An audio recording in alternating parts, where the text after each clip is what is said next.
का है उनकी तनख्वाहों को बढ़ाने के साथ साथ अगर पक्का किया जा सकता है उसके बारे में सोचना बहुत जरूरी है। हमारे नौजवान बेरोजगार हैं, हम तो चुनाव लड़कर असेंबली में एमएलए बन गए, लेकिन उनका सोचो जिन्होंने तालीम हासिल कर ली और आज घरों में बैठकर कोई रिश्ता देने के काबिल किसी को नहीं समझता है, उनके बारे में भी एहसास करो। मैं अपने दोस्तों को कह रहा था 1,60,000 की तनख्वाह, सर सुन लीजिए, 9,000 की सैलरी, कभी कभार एसपीओज को आपने बड़े पैमाने पे लाया था 3,000 देंगे 10,000 देंगे, उनकी भी तनख्वाह ड्यूटी वो एसपीओ से ज्यादा करते हैं। वो जो वीडीसी वाले हैं बाकी बंदूकें थमा दी, जो भी किया, अब उनको रोजगार के बारे में भी सोच लो।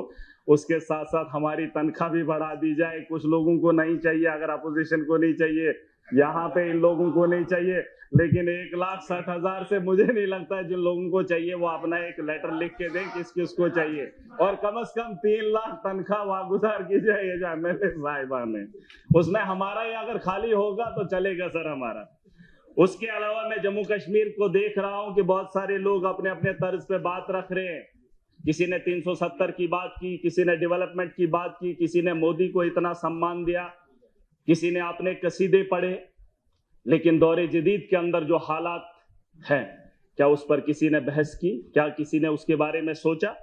मैं चाहता हूं, मैं देख रहा था दुबई के अंदर मंदिर बनाया गया, मैं भी हैरान था कि दुबई मुसलमानों का देश है, वहां पे मंदिर बनाया गया। ये बात समझने वाली, यहां का जो सर्कुलेशन ऑफ मनी है, 370 की वजह से नुकसान क्या हुआ है मुझे नहीं पता, लेकिन जो circulation of money Jammu Kashmir का है उसे लूटा गया है, खत्म कर दिया है। जो तनख्वाह लोगों की आती है वो भी बाहर चली जाती है, जो यहां पर काम होते हैं उसके ठेकेदार भी बाहर से आते हैं, वो सारा पैसा उठाकर यहां से बाहर ले रहे हैं। जम्मू कश्मीर के अंदर खस्ता हालत है। उसकी एक वजह बताना चाहूंगा। दुबई इस वक्त है, वहां पर मंदिर बनाया गया, बीजेपी ने दावा किया कि हमारे मोदी जी ने मंदिर बनाया।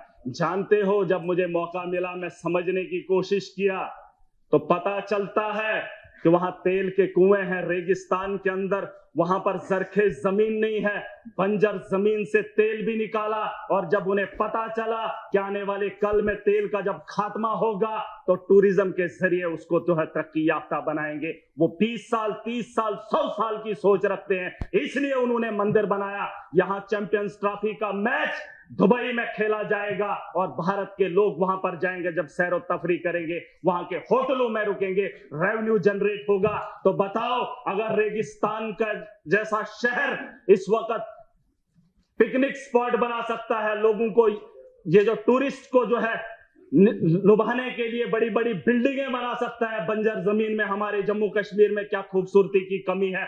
टूरिज्म को बढ़ावा दिया जाना चाहिए ताकि हमारे जम्मू कश्मीर के अंदर रेवेन्यू जनरेट हो। मैं समझ सकता हूं, एलजी का शासन रहा, भाजपा का दौर रहा, बिजली से वसूली, टैक्स वसूली करके जम्मू कश्मीर को चलाना चाहते हैं। उस टैक्स को भी लूट कर जल जीवन के तहत हम तक पहुंचाया। उस टैक्स से लेकर यहां पर हमें ऐसे ऐसे मुलाजिमों को भेजा जो यहां से भी वसूली करने का काम करें। सुनिए स्पीकर साहब, मैं चाहता हूं कि टूरिज्म को बड़े पैमाने पे यहां पे बढ़ावा दिया जाना चाहिए। हमारी जरखेज जमीन है, खूबसूरत है, वहां तो बनाई जा रही है बंजर जमीन पे, और यहां पर हमारे पास खूबसूरती की कमी नहीं है। मेरा खिताई चिनाब है, मेरे यहाँ पीर पंजाल है, जम्मू का अलग एक अपनी खूबसूरती है। बड़े बड़े मुल्कों को मैंने देखा, बर्फ पड़ती है तो पूरे मुल्क में पड़ती है, मेरा जम्मू कश्मीर सच में जन्नत है। आप कश्मीर में देखेंगे तो बर्फ आपको मिलेगी, आप जम्मू में आएंगे तो यहाँ पे बर्फ का एक बूंद भी आपको नहीं देखने को मिलेगी। ये छोटे से हिस्से में अगर इतनी खूबसूरती है तो यहाँ टूरिज्म की कमी क्यों है, उसमें बढ़ावा देने की कोशिश की जानी चाहिए। मैं आखिरी बात खत्म कर रहा हूं, नहीं मैं मुद्दे की बात, मैं लड़ाई कर ही नहीं रहा हूं, मैं लड़ाई कर ही नहीं रहा हूं। अभी सब लोग बोल रहे हैं मैंने मांगा इनका टाइम, इनका टाइम। सर सुन लीजिए, सर सुन लीजिए, मैं चाहता हूं कि यहां बड़े पैमाने पे इंटरनेशनल, दुबई की टीम है ही नहीं, इस वक्त फाइनल दुबई में खेला जा रहा है।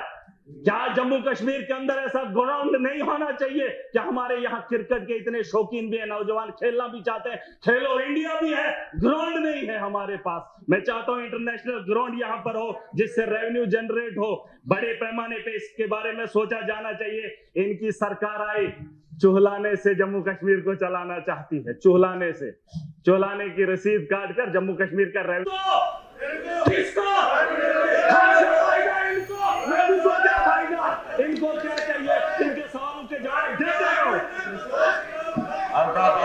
कुल्लू साहब आप बोले। एक इसके हो गया बात, तकरीर खत्म की। चाहिए इन टोटलिटी ये नशा बेचने वाले हैं, इन टोटलिटी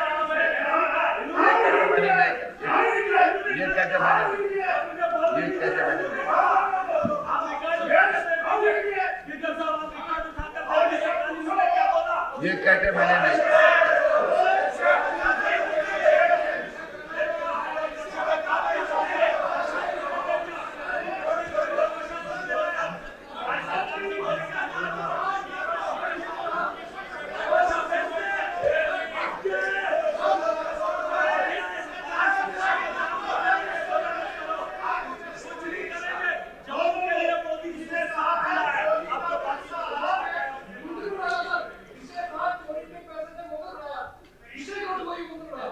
ये कहता है कि मैंने ऐसा कोई इल्जाम नहीं लगाया। अगर कहा है इसलिए ये वापस ले रहा है ना, ये वापस ले रहा है। ये कहते हैं मैंने कहा नहीं है।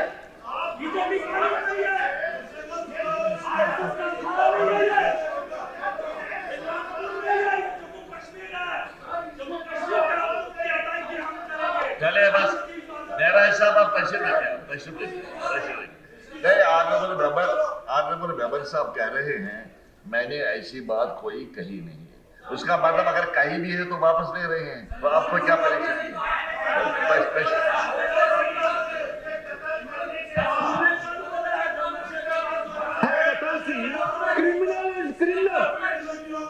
ये नहीं है। यहाँ हम पार्लियामेंट लैंग्वेज की इस्तेमाल करेंगे। खुद कह रहे हैं, ये इनकार कर रहे हैं। इनकार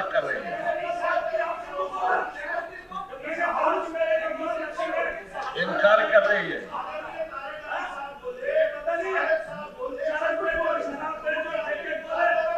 बहुत सी बातें उन्होंने तलख बातें नहीं की। बस प्लीज मेहरबानी करके टाइम कम है, आपको भी बोलना है, टाइम कम है। डिसेंसी से करना चाहिए। मैं एग्री करता हूं कि किसी के जज्बात पर खेलने की इजाजत नहीं दी जा सकती। आप तशरीफ रखिए। कुल्लू साहब बोले। आप कुल्लू साहब बोलना चाहते हैं? चला बैठिए ना, तशरीफ रखिए। मेरा हिसाब तशरीफ रखिए, बोलिए। शुक्रिया सर। ऑनरेबल स्पीकर आपने खुद अपने लिए टाइम मुकर्रर किया। I'll just say thank you, बाकी कुछ नहीं मिला। अच्छा। ऑनरेबल स्पीकर साहब, मैं आपका बहुत मशकूर हूँ कि आपने मुझे मौका दिया गवर्नर एड्रेस पे बोलने के लिए। पहले मैं उसके हक में खड़ा हुआ हूँ। काफ़ी सारे बातों का जिक्र हुआ जिसमें थर्ड पीरियड डिस्कशन यहाँ पे पूरे हाउस ने ऑनरेबल मेंबर्स नोटिस नहीं लिया सवाल का। आप सुने ना मेरी बात, सुने मेरी आवाज। मेहरबानी करके तशरीफ रखिए। मेहरबानी करके तशरीफ रखिए। आप तशरीफ रखिए। आपने कोई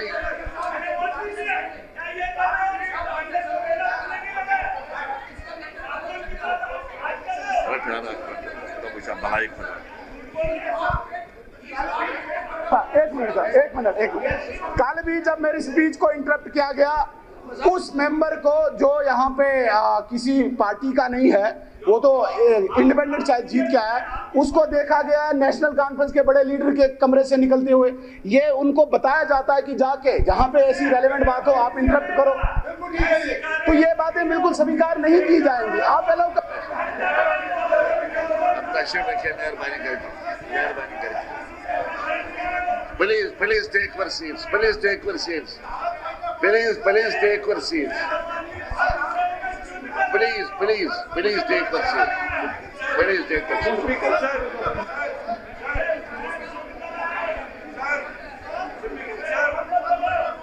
आप तशरीफ रखिए ना, बस तशरीफ रखो। आप तशरीफ रखो।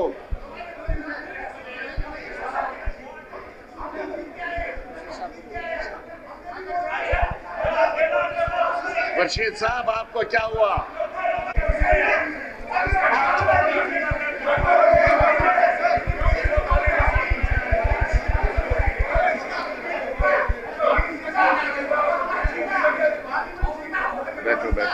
बैठो आप बैठो, डोंट वेस्ट द टाइम।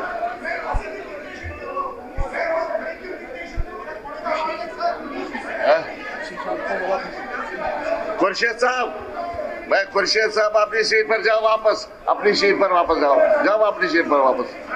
तशरीफ रखिए आप, तशरीफ रखिए। जब हम सवाल का नोटिस नहीं लेते फिर हम मिनिस्टर को जवाब देने के लिए नहीं कहते। मैंने उन सवालों का नोटिस लिया जो इरेलेवेंट थे। हमने मिनिस्टर को कोई बात नहीं, आपको के लिए तब ऑनरेबल मेंबर उठेगा। अगर खुद ही मेंबर उठेंगे और यहाँ ऐसा लग रहा है कि यहाँ आपस में झगड़ा हो रहा है, इसका तकद्दुस हाउस का तकद्दुस रखे बरकरार। और जब आप कहेंगे उठो सवाल करो, मैंने देखा एक मेंबर खुद ही उठा। मैं चल रहा था, मैं ऐसा का मुझे मेरी बात सुनिए। It's a very important question जो सैफरान के बारे में इन्होंने कहा। एक मिनट सुनिए बेटा, सैफरान जो के बारे में एक जो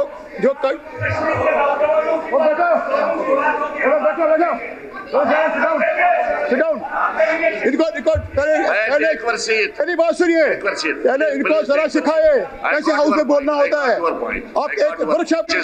स्पीकर साहब, शोरगुल में ऑनरेबल मिनिस्टर ने प्लीज टेक योर सीट।